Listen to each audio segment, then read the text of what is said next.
जय हिंद। वंदे मातरम। मोहित बरखे स्टडी में आपका स्वागत है। इस वीडियो में हम जानेंगे प्राचीन इतिहास के अध्ययन के स्रोत। प्राचीन इतिहास यानी कि प्राचीन काल का पुराना इतिहास।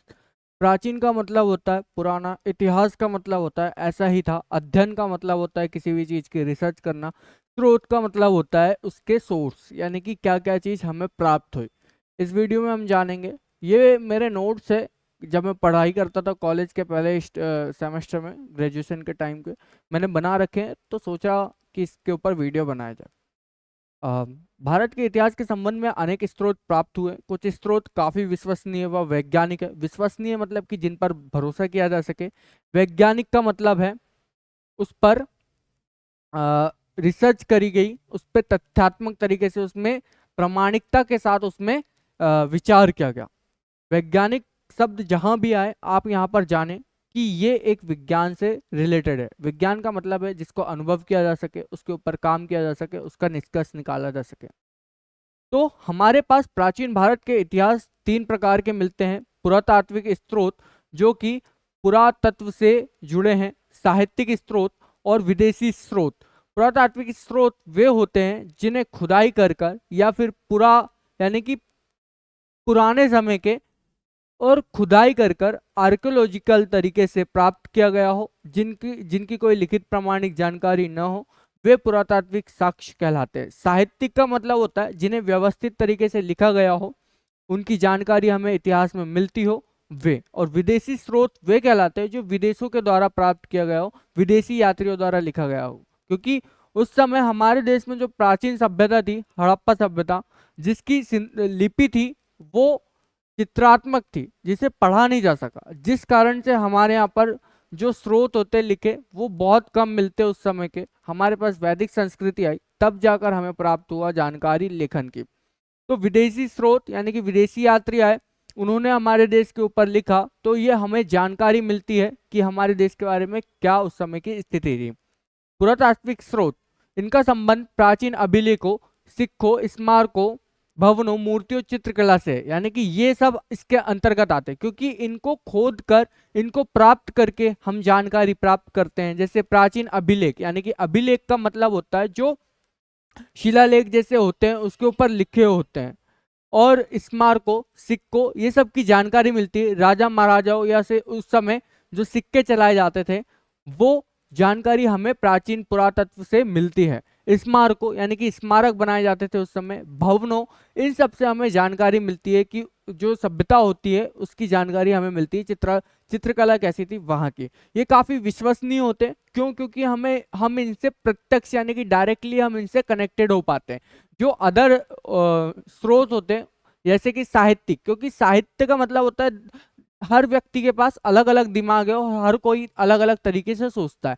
तो किस व्यक्ति ने क्या सोचकर लिखा वो हम नहीं जान सकते। जैसे विदेशी स्रोत के बारे में बताऊं तो विदेशों के जो लोग हैं वो अलग तरीके से सोचते हैं और हमारे देश के जो लोग हैं वो हमारे देश के बारे में अच्छा कहेंगे। तो इसमें भ्रम रहता है, जिस कारण से जो पुरातात्विक स्रोत होते हैं हमें जानकारी बिल्कुल पर्याप्त मात्रा में देते हैं। यह साधन काफी विश्वसनीय होते हैं जैसे कि आप यहाँ पर देख पा रहे हैं। और इन स्रोतों की सहायता से प्राचीन काल की विभिन्न मानवीय गतिविधियों की हमें काफी सटीक जानकारी मिलती है। इन स्रोतों से किसी भी समय के मौजूद रहन सहन, कला, जीवन शैली, अर्थव्यवस्था इत्यादि का ज्ञान होता है और इनका वैज्ञानिक तौर पर सत्यापन भी किया जा सकता है। और इन्हें, इनके जो अध्ययन करते हैं उन्हें पुरातत्वविद कहा जाता है, यानी कि जो आर्कियोलॉजिस्ट है वो कहा जाता है इनको, जो इनको अध्ययन करता है, इनका अध्ययन करता है। अब हम जानते हैं अभिलेख के बारे में। अभिलेख क्या होता है?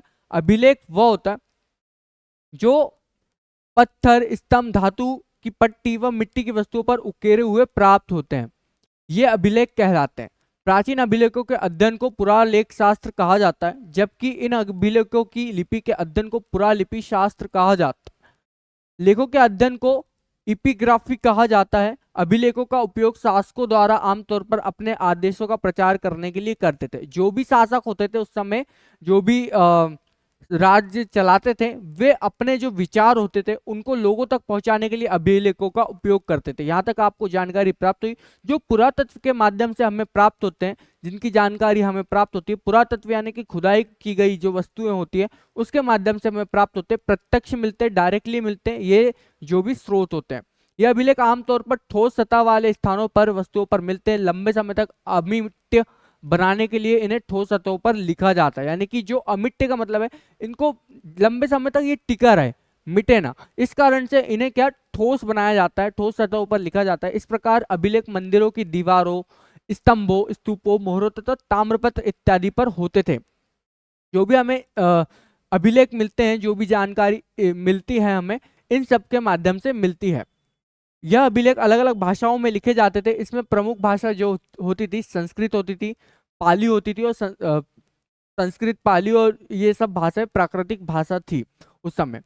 अब हम देखते हैं सम्राट अशोक के अतिरिक्त अन्य शासकों ने भी अभिलेख उत्कीर्ण करवाए, यानी कि लिखवाए, और ये किसी विजय या महत्वपूर्ण अवसर पर उत्कीर्ण करवाए जाते थे। यानी कि जो उस समय राजा महाराजा होते थे वे अपनी जो प्रशंसा होती थी उसके माध्यम से लिखवाते थे, अपनी विशेषताओं के बारे में लिखवाते थे। लेकिन इसके माध्यम से हमें एक कमियां भी देखने को मिलती है कि उस समय के आम जनजीवन के बारे में हमें जानकारी बहुत कम मिलती, क्योंकि राजा महाराजाओं के विचार मिलेंगे तो आम जन जागृति के बारे में बहुत कम जानकारी ही मिलेगी। तो इस प्रकार के और भी जो उदाहरण है हमें वो मिलते हैं। ओडिशा के खारगोल हाथी गुम्फा अभिलेख रुद्र दमन का उत्कीर्ण किया गया। जूनागढ़ अभिलेख सातवाहन शासक गौतमीपुर सतकर्णी का नासिक में गुफा में उत्कीर्ण किया गया अभिलेख।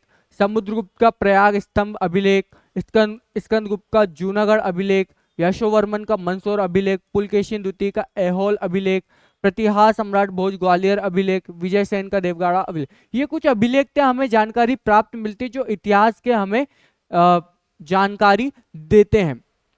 अधिकतर जो अभिलेख लिखे गए उसमें प्राकृतिक भाषा होती थी, प्राकृत भाषा होती थी, और उस समय की भाषा जो प्रचलित थी उसमें ही खुदवाए जाते थे, और कई अभिलेखों में संस्कृत भाषा की जानकारी हमें मिलती है। और संस्कृत अभिलेख का प्रथम प्रमाण जूनागढ़ अभिलेख से मिलता है। अभिलेख संस्कृत भाषा में लिखा गया था। जूनागढ़ अभिलेख 150 ईस्वी में शक सम्राट रुद्रदमन द्वारा लिखवाया गया था। किसके द्वारा? रुद्रदमन के द्वारा। रुद्रदमन का शासनकाल 135 ईस्वी से 150 ईस्वी के बीच तक चला। अभी तक हमने अभिलेखों के बारे में देखा, अब हम सिक्कों के बारे में देख लेते हैं कि सिक्के क्या जानकारी देते हैं। जो सिक्के होते हैं वे भी इंपॉर्टेंट जानकारी देते हैं, जो पुरातत्व के माध्यम से हमें प्राप्त होते हैं। प्राचीन काल की हमें जानकारी देते हैं।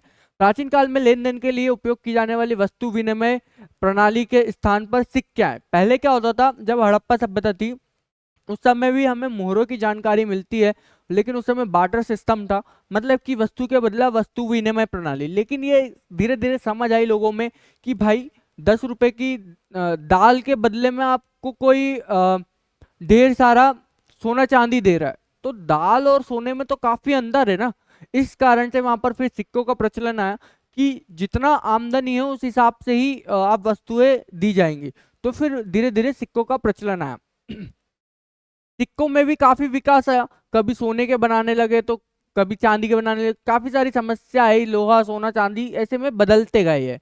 ये सिक्के विभिन्न धातुओं के बने होते हैं, जैसे सोना चांदी तांबा इत्यादि से निर्मित किए जाते थे। प्राचीन भारतीय सिक्कों की एक विशेषता है, यानी कि विशेषता है कि इसमें अभिलेख नहीं पाए गए। आमतौर पर प्राचीन सिक्कों पर चिन्ह पाए गए हैं, इनमें जानकारी नहीं मिली है, चिन्ह मिले हैं। उस समय के कई राजा महाराजा अपनी जानकारी लिखवा देते, अपना चेहरा बनवा देते, कई सारी चीजें लिखवाते थे। इस प्रकार सिक्कों को आहत सिक्के कहा जाता है। इन सिक्कों का संबंध ईसा से पहले 5वीं सदी से। ईसा का मतलब मैं समझा दूं कि जो हमारे यहाँ ईसा मसीह कहलाते हैं उनके जन्म से ऐसा मान लिया जाता है कि ये इस समय, ऐसा परफेक्ट टाइम हमारे यहाँ डिवाइड नहीं किया गया, जैसे कि जो ईसा मसीह का एक ईस्वी मान लिया गया उनके जन्म का, और उससे पहले का जो भी कहा जाता है ईसा पूर्व, और उसके बाद का जो भी आता है हमारा ईसा ईस्वी कहा जाता है। तो धीरे धीरे जो 5वीं ईसा से पहले 5वीं सदी थी, उससे पहले सिक्कों में थोड़ा सा बदलाव आया। सिक्कों में तिथियां, राजा तथा देवताओं के चित्र हमें प्राप्त मिलने लगे, यानी कि इससे हमें कई सारी जानकारी मिलती। सिक्के भी हमें इतिहास के अध्ययन के लिए हमें जानकारी देते हैं, कि राजा की जानकारी देते हैं, धातु की जानकारी देते हैं, किस धातु का प्रयोग होता था, और कौन से विचार लिखे जाते थे, कहाँ कहाँ वो सिक्के मिलेंगे, तो किन किन लोगों से हमारा व्यापार चलता था, ये बहुत सारी जानकारी हमें सिक्के देते हैं। कई आहत सिक्के हमें सबसे प्राचीन भंडार पूर्व उत्तर प्रदेश मगध से प्राप्त हुए। भारत में स्वर्ण मुद्राएं सबसे पहले हिंद यूनानी शहरों से जारी की गई और इन शासकों ने सिक्कों के निर्माण में डाई विधि का उपयोग किया। कुषाण शासकों द्वारा जारी की गई स्वर्ण मुद्राएं सबसे अधिक शुद्ध थी, लेकिन इस समय भी कोई समस्या आई, सोना चांदी के सिक्के भी ज्यादा नहीं चल पाए। अब देख लेते हैं हम प्राचीन जानकारी के लिए अन्य उपयोगी पुरातत्व स्रोत कौन कौन से हैं। अभिलेख एवं सिक्कों से प्राचीन काल के संबंध में सटीक जानकारी प्राप्त होती है, लेकिन अभिलेखों और सिक्कों के अलावा अन्य स्रोत भी महत्वपूर्ण है, जैसे कि स्रोतों में इमारतें, मंदिर, स्मारक मूर्ति, मिट्टी से बने बर्तन जो है, चित्रकला, ये सब हमें जानकारी देते हैं। क्यों? कैसे? इमारतें जो होती है उस समय की जानकारी देखती है कि किस तरीके से ये बनाया जाता था, कौन सी शैली में बनाई जाती थी और किस विधि का प्रयोग करते थे। मंदिर कैसे बनाए जाते थे, स्मारक कैसे बनाए जाते थे, मूर्तियों की क्या विशेषता है, किन मूर्तियों को किस तरह से ढाला गया, मिट्टी के बर्तन कैसे बनाए जाते थे, लाल मिट्टी के बनाए जाते थे, काले मिट्टी के बनाए जाते थे, कैसे बनाए जाते, तो उस समय की एक जानकारी देते हैं ये सब स्रोत। और ये सभी पुरातत्व स्रोत है, साहित्यिक स्रोत नहीं है। साहित्य का मतलब होता है एक तरीके से पूरा व्यवस्थित जानकारी लिखी हुई, जैसे कि आप अभी देख पा रहे हैं स्क्रीन पर आपकी, तो ये एक साहित्यिक स्रोत हो गया, इसके माध्यम से आप जानकारी प्राप्त कर रहे हैं। लेकिन जब आप पुरातत्व के बारे में जानेंगे तो आपको उस जगह पर जाना पड़ेगा और वहां पर रिसर्च करना पड़ेगा। प्राचीन काल की वास्तुकला की जानकारी के लिए इमारतें जैसे मंदिर, भवन काफी उपयोगी स्रोत है। वास्तुकला की जानकारी के साथ साथ इन इमारतों में उस समय की सामाजिक, आर्थिक, धार्मिक व्यवस्था की जानकारी भी मिलती है, जैसा कि मैंने बताया कि काफी सारी जानकारी देते हैं। समाज के लोग कैसे रहते थे, किन चीजों का प्रयोग करते थे, आर्थिक स्थिति यानी कि वहां पर कैसी वस्तु धातुओं का प्रयोग होता था, उस समय के लोग अमीर थे, गरीब थे, क्या थे। धार्मिक व्यवस्था यानी कि मूर्तियों से हमें धार्मिक जानकारी मिलती है, वहां पे कैसी व्यवस्थाएं चलती थी, किस भगवान की पूजा करते, तो ये सब है हमें जानकारी मिलती है उस समय मंदिरों से, इमारतों से, मूर्तियों से, सिक्कों से। तो ये सभी पुरातत्व के इतिहास के अध्ययन के स्रोत है। भारत में कई धर्मों का उद्भव हुआ, विकास होने के कारण धार्मिक मूर्तियों के प्रचलन भी हुआ। जैसे कि हम जानते हैं कि हमारे देश में व्यवस्थित रूप से धर्म का विकास हुआ है। वैदिक वैदिक पीरियड जब आया तो धीरे धीरे हमारे यहाँ भगवान के कॉन्सेप्ट है। जब हड़प्पा सभ्यता था तो उस समय प्रकृति की पूजा करते थे, प्रकृति की पूजा करते थे उस समय पशुपति की मोहरें भी मिली, लेकिन एक तरीके से आदि योगी के रूप में हमें उस पूजा जाता है, लेकिन वो परफेक्ट नहीं है। ये इतिहास एक ऐसा विषय जिसमें एक हम सख्ता का प्रयोग करते हैं, यानी कि कुछ संभावित स्थितियां होती है, क्योंकि परफेक्ट इसकी जानकारी मिलती नहीं है। तो हमें हमारे लिए जो उद्भव हुआ, धीरे धीरे मूर्तियां आई, भगवान बटने लगे, काफी सारी इसमें अवतारवाद आया धीरे धीरे। तो मूर्तियां प्राचीन काल की धार्मिक व्यवस्था, संस्कृति के बारे में जानकारी देती है। जैसे कि प्राचीन भारत में सारनाथ, भरूच, बोध गया, अमरावती मूर्तिकला के मुख्य केंद्र थे और विभिन्न मूर्तियों शैलियों में गांधार तथा मथुरा शैली प्रमुख थी। गांधार शैली और मथुरा शैली थी। अब देखते हैं चित्रकला से प्राचीन काल के समाज व्यवस्थाओं की जानकारी हमें मिलती है। चित्रकला उस समय प्रयोग की जाती थी। मैं इसके बारे में इसलिए इतना विस्तार से बता रहा हूँ क्योंकि हमें जानकारी रखनी चाहिए इतिहास के बारे में। यदि आप इस वीडियो को देख रहे हैं, आप पूरा देख लेंगे तो काफी सारी आपके दिमाग में कॉन्सेप्ट क्लियर हो जाएगा और हिस्ट्री से आपको बहुत नॉलेज मिलेगा। इसलिए यदि आप इस वीडियो में आए हैं तो इस वीडियो को पूरा देख के जाइए। चित्रकला से प्राचीन काल के समाज व्यवस्थाओं के बारे में हमें जानकारी मिलती है। चित्रों के माध्यम से प्राचीन समय के लोगों के जीवन, संस्कृति तथा कला की जानकारी मिलती है। जैसे मध्य प्रदेश में स्थित भीमबेटका की गुफाओं के चित्र प्राचीन काल की सांस्कृतिक व्यवस्था के आभास होते हैं। जो मध्य प्रदेश की भीमबेटका के जो शैल चित्र बने हैं ना, वो काफी पुराने हमें जानकारी मिलते हैं। अब तक हमने देखा पुरातात्विक स्रोत, जिसमें हमने देखा क्या, सिक्कों के बारे में देखा, अभिलेखों के बारे में देखा, इमारतों के बारे में देखा, मंदिरों के बारे में देखा, चित्रकला के बारे में देखा, काफी सारी हमें जानकारी मिलती है पुरातत्व के बारे में। और अब आते हैं हम साहित्यिक स्रोत। साहित्यिक स्रोत का मतलब होता है किसी भी जानकारी के, किसी भी ऐतिहासिक तथ्यों को एक व्यवस्थित तरीके से लिखकर प्रस्तुत किया गया है, वे साहित्यिक स्रोत होते हैं, जिसको एक साहित्य के माध्यम से व्यवस्थित करके रखा गया। अब सबसे पहले हम देख लेते हैं कि इसमें क्या है। इसे बांटा गया, धार्मिक साहित्य के बारे में बांटा गया और वैदिक जो विदेशी थे उनमें बांटा गया। भारत के इतिहास के संदर्भ में सर्वाधिक स्रोत साहित्यिक स्रोत है। प्राचीन काल में पुस्तकें हाथ से लिखी जाती थी और इन्हें ही पांडुलिपि कहा जाता था। पांडुलिपियों को ताड़पत्रों तथा भोजपत्रों पर लिखा जाता था। इसे दो प्रकार से बांटा गया। हम धार्मिक साहित्यों में देख लेते हैं कि धार्मिक साहित्य के अंतर्गत क्या क्या आते हैं। धार्मिक साहित्य के अंतर्गत आते हैं हिंदू, बौद्ध धर्म तथा जैन धर्म का उदय हुआ।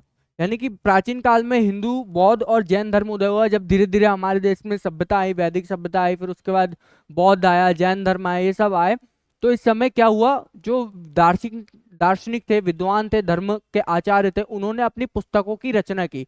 चाहे वो हिंदू हो, चाहे बौद्ध हो, चाहे जैन हो, इन्होंने अपने अपने धर्म ग्रंथ लिखे, तो एक धार्मिक साहित्य हो गई है। और ये भी क्या जानकारी देते थे, समाज की संस्कृति और सभ्यता के बारे में जानकारी देते थे। हिंदू धर्म से संबंधित जो साहित्यिक स्रोत हमें मिलते हैं, वे मिलते हैं वेद, वेदांग, उपनिषद, स्मृतियां, पुराण, रामायण एवं महाभारत। ये प्रमुख रूप से हमें जानकारी मिलती है, यानी कि महाकाव्य के रूप में हमें जानकारी मिलती है, पुस्तकें की जानकारी मिलती है। तो इससे हमें क्या जानकारी मिलती है मैं बताऊं, तो उस समय की वही चीज, ये कॉन्सेप्ट आप हमेशा याद रखना, राजनैतिक, आर्थिक, सांस्कृतिक, सामाजिक, इन सब पर ही पूरा हिस्ट्री रिलेट करता है। तो इस सब की जानकारी हमें मिलती है। जैसे वेद में हमें जानकारी मिलती है कि 4 प्रकार के हमारे वेद हैं, जो ऋग्वेद, यजुर्वेद, सामवेद, अथर्ववेद। और ये 4 प्रकार के वेद है जो हमें जानकारी देते हैं। ऋग्वेद विश्व की सबसे प्राचीन पुस्तकों में से एक है। इसकी रचना 1500 से 1000 ईसा पूर्व के समय में की गई, जबकि यजुर्वेद और सामवेद तथा अथर्ववेद की रचना 1500 ईसा पूर्व से की गई। एक तो पीरियड आता है वैदिक पीरियड और एक उत्तर वैदिक पीरियड आता है, तो ये पीरियडों में की गई है इनकी रचना है। अब यजुर्वेद का संबंध यज्ञ के नियमों से और अन्य धार्मिक विधानों से है, और सामवेद का किससे संबंध है, यज्ञ के मंत्रों से। इसे गायन वेद भी कहा जाता है, यानी कि इसमें गाने से रिलेटेड है, मंत्रों से रिलेटेड है। अथर्ववेद में धर्म, औषधि और रोग निवारण की हमें जानकारी मिलती है। यानी कि ये एक जानकारी दे रहे हैं उस समय की स्थितियों के बारे में कि इस समय ये सब चलता था।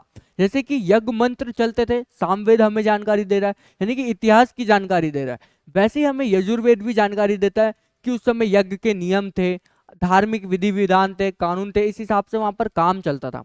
अब हम देखते हैं ब्राह्मण के बारे में। ये भी ब्राह्मणों को वेदों के संग संलग्न किया गया था, यानी कि ब्राह्मण वेदों के ही भाग थे एक तरीके से। प्रत्येक वेद के ब्राह्मण अलग अलग थे, या ब्राह्मण ग्रंथ गद्य शैली में लिखे जाते थे। गद्य और पद्य दो शैली होती है, यानी कि पद्य मतलब का होता है कि उसको गाने के माध्यम से बताया जा रहा है, और गद्य का मतलब है जैसे कि अभी ये लिखा हुआ है वैसे ही इसे सीधा पढ़ा जा रहा है। यानी कि मैं किसी कविता को पढ़ता हूँ तो वो एक पद्य शैली हो जाती है, उसको गाकर पढ़ रहा हूँ तो वो पद्य शैली हो जाती है। और गद्य शैली का मतलब होता है कि सीधे सीधे लिखा गया है, वह गद्य शैली के अंतर्गत आता है। इसमें विभिन्न विधि विधानों, कर्म कांडों का विस्तृत विवरण है। ब्राह्मणों में वेदों का सार सरल शब्दों में समझाया गया, यानी कि जो वेद है, 4 वेद, इन सब की जानकारी थोड़ी थोड़ी ब्राह्मण में दी गई है। अब अरण्यक देख लेते हैं। अरण्य का मतलब होता है वन, यानी कि जंगल। अरण्यक शब्द अरण्य से बना है, जिसका शाब्दिक अर्थ होता है वन। अरण्यक में धर्म ग्रंथ है जिन्हें वन में ऋषियों द्वारा लिखा गया, यानी कि जो भी वे अपनी जानकारी प्राप्त करते हैं उन्हें वन में लिखा उन्होंने, ऋषियों ने। अब हम देख लेते हैं वेदांग के बारे में। जैसे कि नाम से स्पष्ट है, वेदांग यानी कि ये वेद के अंग है। वेदांग में वेद के गुण ज्ञान को सरल भाषा में लिखा गया है। जैसे कि यहाँ पर ब्राह्मण में लिखा गया वेदों की जानकारी, वैसे ही इसमें वेदांग में सरल शब्दों में लिखा गया है। इसके 6 है, शिक्षा, कल्प, व्याकरण, निरुक्त, छंद, ज्योतिष, कुल 6 वेदांग है। वेदांग वेदों के अंग है। उपनिषद में हम जानकारी देख लेते हैं। तो उपनिषद विषय वस्तु दार्शनिक है, यानी कि दर्शन। उपनिषद का मतलब क्या होता था पता है? उपनिषद वो होता था जो सामने से बैठकर उसे ज्ञान अर्जित किया जाता था, एक तरीके से होता था। यानी कि दर्शन, यानी कि किसी भी चीज का दर्शन मात्र होना। एक होता है व्यवहारिक, यानी कि उसको वैज्ञानिक होता है, वैज्ञानिक विधि में जिसमें प्रत्यक्ष रूप से उस पर प्रैक्टिकल किया जाता है। और दर्शन मतलब का होता है उसकी कल्पना की जाती है, उसके बारे में जाना जाता है, वो होगा, ऐसा है, ऐसा हो सकता है, इसकी जानकारी इसमें की जाती है। तो दार्शनिक ग्रंथ है, इसमें कल्पना के माध्यम से किया जाता है। यह ग्रंथों के अंतिम भाग में, इसलिए वेदांत भी इसे कहा जाता है। वेदांत का मतलब कि वेद अंत, यानी कि वेदों का अंत है ये उपनिषद। उपनिषद में प्रश्नोत्तरी के माध्यम से आध्यात्म व दर्शन के विषय में चर्चा की, यानी कि शिष्य और गुरु जब सामने बैठते थे ना तो उपनिषद होता था, यानी कि जो शिष्य के सामने प्राप्त की गई जानकारी इसमें प्रश्नोत्तर शैली में है, जवाब और प्रश्न इसमें शामिल है। उपनिषदों की संख्या 108। इसमें बृहदारण्यक, कट, कैन, ऐत्रेय, ईशा, मुंडक या छांदोग्य प्रमुख उपनिषद है। अब सूत्र साहित्य के बारे में जानते हैं। सूत्रों का संबंध मनुष्य के व्यवहार से है। मनुष्य कर्तव्य, वर्णाश्रम व्यवस्था तथा सामाजिक नियमों का वर्णन इसमें हमें मिलता है। स्रोत सूत्र, ग्रह सूत्र, धर्म सूत्र, ये 3 प्रकार के सूत्र इसमें मिलते हैं। ये पूरी ही जानकारी हमें इतिहास के अध्ययन को प्रस्तुत कर रही है कि हम ऐसे इतिहास का अध्ययन कर सकते हैं। स्मृतियां के बारे में देखते हैं। स्मृतियों में मनुष्य के जीवन के संपूर्ण कार्यों की विवेचना की गई है। इन्हें धर्मशास्त्र भी कहा जाता है। वेदों की अपेक्षा कम जटिल है, यानी कि वेद काफी जटिल है, यानी कि कठिन है, लेकिन जो स्मृतियां होती है वे सरल है। इनमें कहानियों और उपनिषदों का संकलन है, यानी कि कहानियों में बांट दिया है। उपदेश का मतलब होता है किसी उपदेश देना, किसी व्यक्ति को अपनी बारे में बताना, है ना, कोई विचार प्रस्तुत करना, तो ये सब जानकारी स्मृतियां में आती है। मनुस्मृति जैसे कह सकते हैं, याज्ञवल्क्य स्मृति, ये सबसे प्राचीन स्मृति है। मनुस्मृति में मेघतिथि गोविंदराज व कुल्लू भट्ट ने टिप्पणी की है, जबकि याज्ञवल्क्य स्मृति पर विश्वरूप, ज्ञानेश्वर, विज्ञानेश्वर तथा अपाराकर ने टिप्पणी की है। अब रामायण के बारे में जान लेते हैं। रामायण के बारे में कौन नहीं जानता होगा, आज हर कोई जान रहा है रामायण के बारे में। रामायण यानी कि राम जी से जुड़ी हुई जानकारी, राम जी के जीवन पर आधारित। रामायण की रचना किसने की? महर्षि वाल्मीकि जी ने की है। और रचना के समय रामायण में 6000 श्लोक थे, परंतु समय के साथ इसमें बढ़ोतरी हो गई, क्योंकि इसको सरल कर दिया गया, धीरे धीरे बढ़ा दिया गया, और ये 12,000 हुई। फिर ये संख्या 24,000 हो गई, यानी कि दुगनी हो गई। तो ये रामायण की जानकारी थी। 24,000 श्लोक होने के कारण रामायण को चतुर्विंशति सहस्त्री संहिता भी कहा जाता है। रामायण को कुल 7 खंडों में विभाजित किया गया, यानी कि बांटा गया है। कौन कौन से 7 खंड है रामायण को बांटने के? सबसे पहले बाल्यकांड है, बालकांड जिसमें राम भगवान के बचपन की जानकारी हमें मिलती है कि उनका जन्म कैसे हुआ, कौन कौन भाई थे, क्या क्या थे, उन्होंने क्या क्या लीलाएं की, ये सब हमें बालकांड में जानकारी मिलती है। अगला आता है अयोध्या कांड।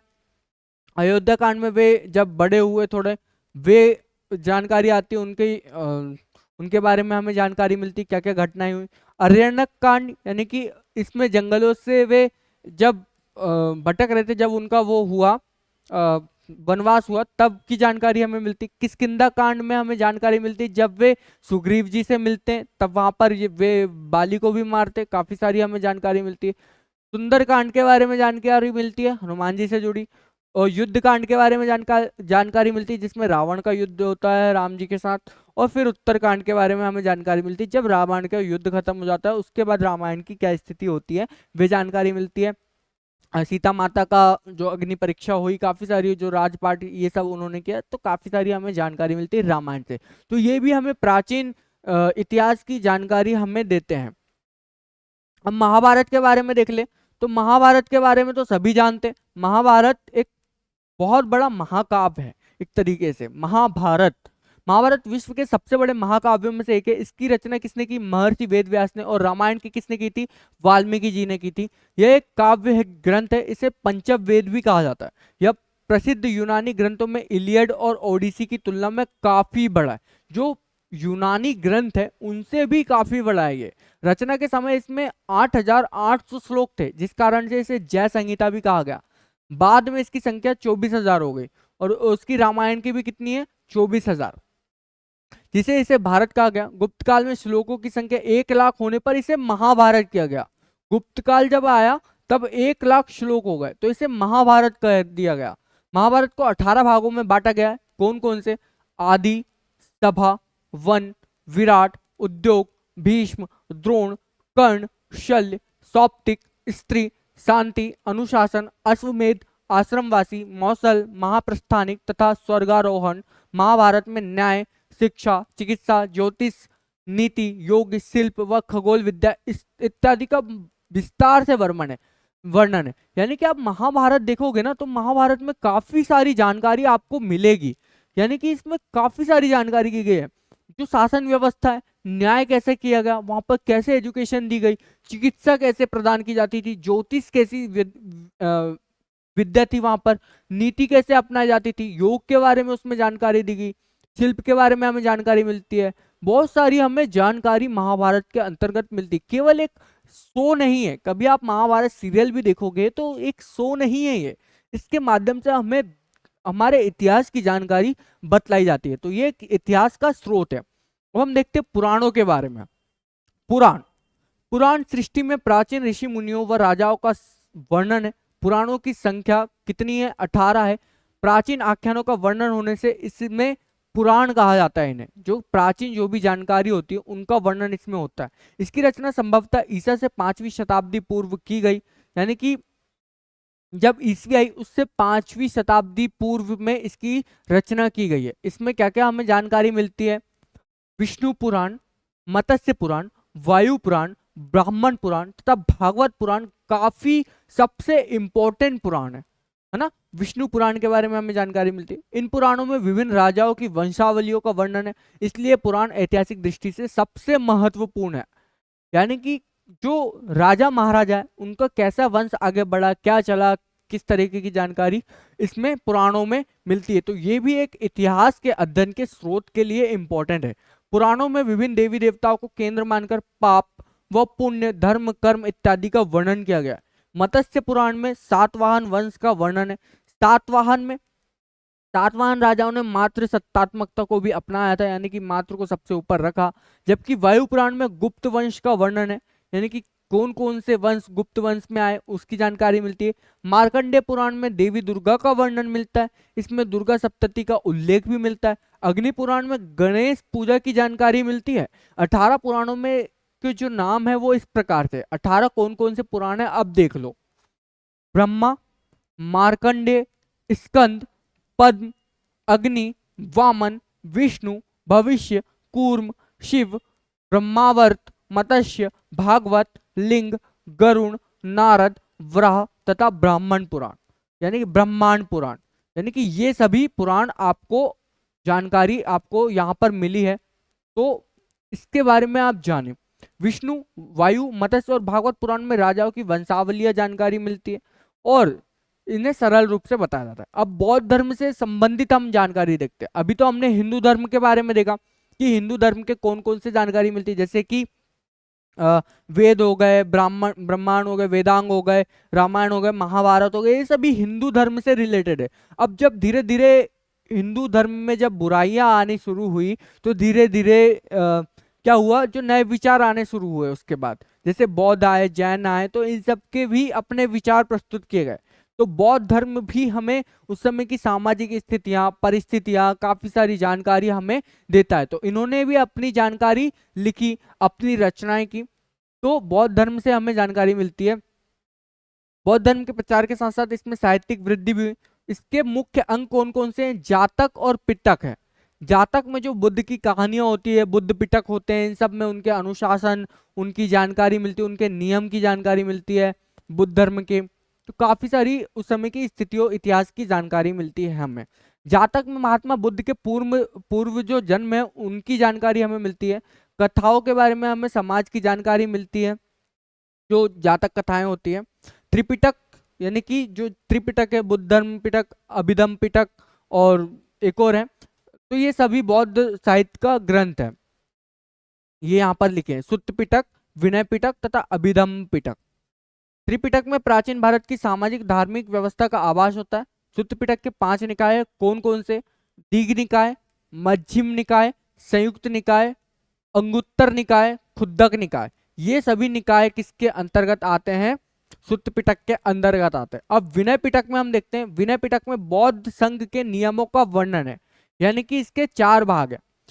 सुत्त विभंगु, खंदक, पातिमोक्ष तथा परिवार माठ। और अभिधम पिटक की विषय वस्तु दार्शनिक है, यानी कि इसमें दर्शन से जुड़ी हुई है, और बुद्ध धर्म की जो दार्शनिक शिक्षा है, यानी कि उन्होंने जो दर्शन अपने जो यात्रा वृत्तांत के माध्यम से, यात्राओं के माध्यम से जो भी ज्ञान प्राप्त किया वो इसमें जानकारी मिलती है। और 7 कथानक है अभिधम से जुड़े। अब हम जैन धर्म के बारे में देखते हैं। महावीर जैन, जिसके सबसे बड़े वो रहे, प्राचीन ग्रंथ, जैन ग्रंथों को पूर्व कहा जाता था। इसमें महावीर द्वारा प्रतिपादित किए गए सिद्धांतों का वर्णन है। प्राकृतिक भाषा में लिखे गए, इसे प्राकृत भाषा में लिखे गए। और जैन धर्म साहित्य में आगम काफी महत्वपूर्ण है। 12 अंग है इसके, 12 उपांग है, 10 प्रकीर्ण है, 6 छेद सूत्र है, इसकी जानकारी हमें मिलती है। जैन धर्म में आप जैसे बौद्ध धर्म में दो तरीके की शाखा थी, महायान और हीनयान। महायान भगवान बुद्ध को भगवान के रूप में प्रस्तुत करते थे, जबकि जो हीनयान थे वे भगवान बुद्ध को एक साधारण मनुष्य लेकिन दिव्य पुरुष के नाम से भी जानते थे, मतलब कि एक तरीके से वे महत्वपूर्ण थे। लेकिन जो महायान शाखा थी वे सबसे ज्यादा उन्हें भगवान की मूर्ति के रूप में इन्हें प्रस्तुत करते थे। अब हम देख लेते हैं, जैन धर्म भी दो शाखाओं में बटा था, श्वेतांबर और दिगंबर। श्वेतांबर का मतलब होता है वे जो सफेद वस्त्र धारण करते थे, और दिगंबर यानी कि जो पूरी तरह से नग्न अवस्था में रहते थे। और इसकी रचना जो हुई प्राकृत, संस्कृत व अपभ्रंश भाषा में हुई, और 6वीं शताब्दी में गुजरात के वल्लभी नगर से इनका संकलन किया गया। अब गैर धार्मिक साहित्य हम देख लेते हैं। गैर धार्मिक साहित्य का मतलब होता है जो भी धार्मिक साहित्य नहीं होते हैं, है ना, इसमें वे जानकारी आती है, यानी कि जैसे कि ऐतिहासिक पुस्तकें, किसी की जीवनी, वृत्तांत, यानी कि जो भी यात्रा वृत्तांत है, कोई विदेशी लोग आए या फिर किसी इंडियन व्यक्ति ने भी यात्रा वृत्तांत किया है, उसने लिखा है किसी स्थिति के बारे में, तो वो एक धार्मिक से हटकर ऐतिहासिक पुस्तकें आ जाती है, उनकी जानकारी आ जाती है, तो ये गैर धार्मिक होते हैं। ये भी इतिहास के स्रोत हैं। इससे प्राचीन राज्यों में विद्यमान राज्य व्यवस्था, अर्थव्यवस्था, लोगों की जीवन शैली की जानकारी में मिलते हैं, उस समय के समाज की जानकारी भी मिलती है। जैसे कि एक उदाहरण के रूप में हम देखते हैं, पाणिनि के द्वारा रचित अष्टाध्यायी संस्कृत व्याकरण है, इसमें 5वीं शताब्दी ईसा पूर्व के समाज पर प्रकाश डाला गया है। मौर्य काल में कौटिल्य की पुस्तक जो अर्थशास्त्र है, इसमें जो मौर्य काल की जो शासन व्यवस्था उसकी हमें पूरी महत्वपूर्ण जानकारी मिलती है। विशाख दत्त द्वारा मुद्रा राक्षस रचित किया गया, इसकी जानकारी मिलती है। सोमदेव द्वारा कथा सरित सागर रचित किया गया। क्षेमित्र द्वारा रचित व्रत कंथा मंजरी के द्वारा हमें मौर्य काल के बारे में हमें जानकारी मिलती है। तो इन पुस्तकों से हमें धार्मिक, आर्थिक, सामाजिक जानकारी मिलती है। पतंजलि की जो महाभाष्य है, कालिदास द्वारा मालवी कागनी है, सुंगवंश के बारे में जानकारी इसकी मिलती है। तो ये सभी हमें इतिहास की जानकारी देती है। बाणभट्ट की सबसे इंपॉर्टेंट है हर्षचरित, जिसमें हर्षवर्धन का गुणगान किया गया, यानी कि जो शासक होते थे उनकी प्रशंसा पत्र मिलते हैं हमें। तो ये सभी हमें जानकारी मिलती है। कलहण की भी जो राजतरंगिणी है, ये भारतीय इतिहास के कालक्रम की जानकारी हमें व्यवस्थित रूप से देती है। संगम साहित्य में चोल चेर पांड्य शासन की सामाजिक अर्थव्यवस्था, इसकी जानकारी हमें मिलती है तमिल जो संस्कृत है उनके माध्यम से, साहित्य संगम से। अब विदेशी स्रोत हम देख लेते हैं। अभी तक हमने देखा धार्मिक और गैर धार्मिक के में। अब विदेशी स्रोत जो कि विदेशी यात्री या फिर विदेशी लेखकों द्वारा बनाए गए होते हैं, लिखे गए होते हैं, उनके द्वारा भारत की स्थिति का वर्णन किया गया।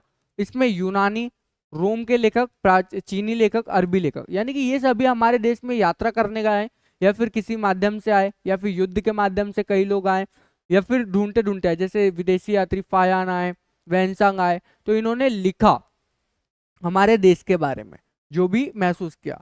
हेरोडोटस व टिसियस का वर्णन यूनानी लेखकों में सबसे प्राचीन है। हेरोडोटस को हिस्टोरिका नामक पुस्तकें लिखी, यानी कि इसे इतिहास की पुस्तक भी कहा जाता है, इतिहास का पिता भी कहा जाता है हेरोडोटस को। यूनानी शासक सिकंदर के साथ यूनानी लेखक कौन आए? भारत।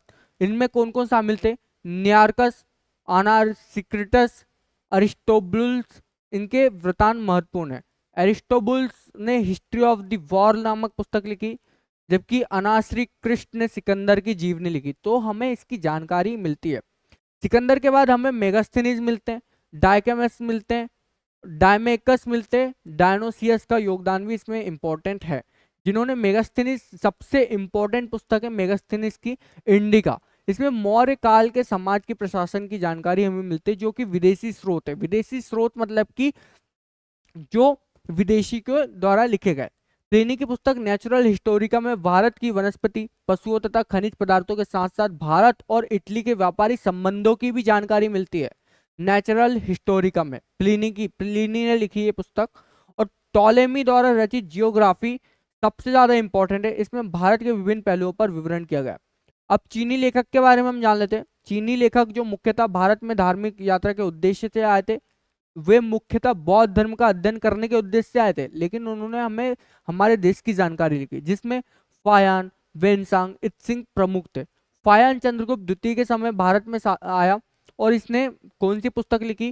फोक्यो की, जिसमें भारतीय समाज और राजनीति संस्कृति का वर्णन है। वेनसांग किस समय आया? हर्षवर्धन के शासनकाल में आया। फायांग किसके शासनकाल में आया? चंद्रगुप्त द्वितीय के, लेकिन वेनसांग आया हर्षवर्धन के शासनकाल में। इसने अपने यात्रा वृत्तांत में भारत की आर्थिक सामाजिक ये सभी लिखी, और इसने पुस्तक लिखी, इसकी जो पुस्तक है सीयू की, और वेनसांग ने लिखी सीयू की, और फायान ने लिखी फोक्यो की। अब अरबी लेखक के बारे में हम जाने तो अरबी लेखक में 9वीं सदी में सुलेमान भारत आया। अभी तक हमने चीनी के बारे में जाना, अब हम अरबी लेखक के बारे में भी जान लेते हैं। अरबी लेखक सुलेमान आया, उसने पाल प्रतिहार राजाओं के बारे में लिखा, उसने अपनी और वृतांत लिखा। अब अल बरूनी ने अपनी पुस्तक तहकीक ए हिंद में गुप्त काल के पश्चात में समाज के बारे में लिखा। जब गुप्त काल समाप्त हो गया उसके बारे में जानकारी हमें देता है। अब हम ये पुस्तकें कुछ देख लेते हैं। प्राचीन काल की जो पुस्तकें, बुद्ध चरित जिसे लिखा अश्वघोष ने, महाविभा शास्त्र किसने लिखा? वसुमित्र ने।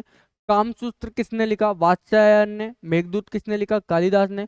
नाट्य शास्त्र भरत मुनि ने लिखा। सूर्य सिद्धांत आर्यभट्ट ने लिखा। व्रत संहिता लिखी वराहमिहिर ने। पंचतंत्र लिखा विष्णु शर्मा ने। रत्नावली हर्षवर्धन ने। पृथ्वीराज रासो चंद्रवर्धई ने। मालती माधव भवभूति ने। गीत गोविंद जयदेव कादम्बरी बाणभट्ट ने। तो थैंक यू सो मच। हमने इस वीडियो में हमने जाना पूरे प्राचीन इतिहास के अध्ययन के स्रोत के बारे में। मेरा ये वीडियो बनाने का उद्देश्य था कि डीपली हम किसी भी चीज़ की जानकारी प्राप्त करें, हमसे कोई भी क्वेश्चन करे कि इतिहास के स्रोत इसलिए इम्पोर्टेंट है, इसके कौन कौन से स्रोत हैं जिसमें हम पुरातत्व यानी कि जो खोदे गए जानकारी हमें मिलती है, खोदने के माध्यम से प्राप्त होती है, चाहे वो इमारत हो, कहीं की कोई दीवार हो, अभिलेख हो, सिक्के प्राप्त हो रहे हैं, या कोई मूर्तियां प्राप्त हो रही है, कहीं की कुछ जानकारी मिलती है, कहीं की चित्रकला के बारे में हमें जानकारी मिलती है। ये सभी पुरातात्विक शास्त्र हैं, स्रोत हैं। साहित्यिक स्रोत यानी कि लिखे हुए स्रोत होते हैं, जो लिखे गए होते हैं, जिसमें हिंदू धर्म के होते हैं, बौद्ध धर्म के होते हैं, जैन धर्म के होते हैं, है ना, और गैर धार्मिक भी होते हैं, यानी कि ऐतिहासिक पुस्तकें होती है, या फिर कहें किसी की जीवनी होती है। तो ये सब जानकारी हमें मिलती है। विदेशी स्रोत का मतलब होता है विदेशी स्रोत, यानी कि जो विदेशों के लेखकों द्वारा लिखे गए। तो आई होप ये कॉन्सेप्ट क्लियर होगा। जय हिंद, वंदे मातरम, फिर मिलेंगे।